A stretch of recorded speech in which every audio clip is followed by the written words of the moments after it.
হঠাৎ দেখলেই মনে হতে পারে কমলার স্বর্গরাজ্য, অথচ কয়েক বছর আগেও সমতলে দেখা মিলত না এমন দৃশ্যের।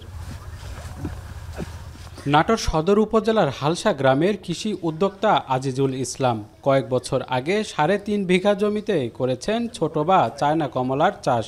প্রথমে রোপণ করেছিলেন কমলার 9টি জাতের 1000 গাছ, কিন্তু ভালো ফলন পেতে শুরু করেন ছোট বা চায়না কমলা থেকে।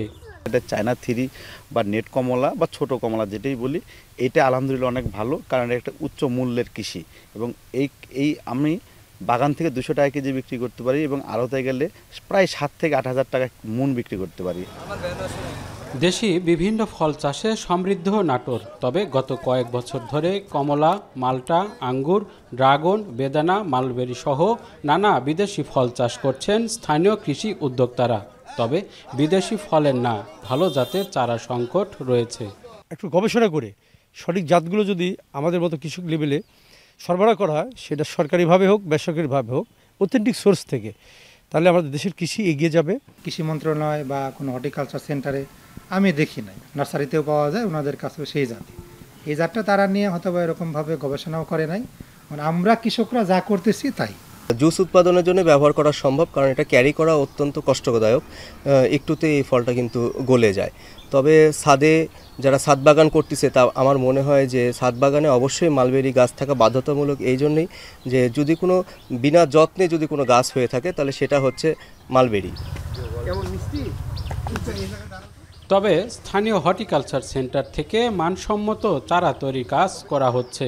আগামীতে এখান থেকেই চারা সংগ্রহ করতে পারবেন উদ্যোক্তারা। লেটেস্ট যে জাত আছে সে জাতগুলো আমরা সংগ্রহ করে সেগুলো আমরা মাতৃগাছ হিসাবে হর্টিকালচার সেন্টারে আমরা একটি রোপণ করছি, সেটিকে কৃষকের মাঝে ছড়িয়ে দেওয়ার জন্য আমরা ব্যবস্থা গ্রহণ করব। কৃষি বিভাগের তথ্যমতে বর্তমানে নাটোরে মাল্টা ও কমলার চাষ হয়েছে 99 হেক্টর জমিতে, যেখান থেকে মাল্টা উৎপাদন হয়েছে 508 টন ও কমলা 48 টন।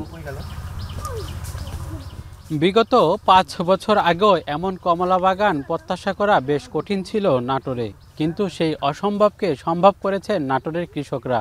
শুধু কমলা নয়, আঙ্গুর, পেয়ারা, ড্রাগন সহ বিভিন্ন যে ফল রয়েছে সেই ফল চাষ এখন বেশ সমৃদ্ধ নাটোর জেলা। তবে চাষিরা বলছে তারা যদি সঠিকভাবে সহযোগিতা পায়, এসব বিদেশি ফল চাষ করে তারা যেমন স্থানীয় চাহিদা মিটিয়ে রপ্তানি করতে পারবে, তেমনি স্থানীয় অর্থনীতিতে বড় ভূমিকা রাখতে পারবে। মাহবুব হোসেন, এখন, নাটোর।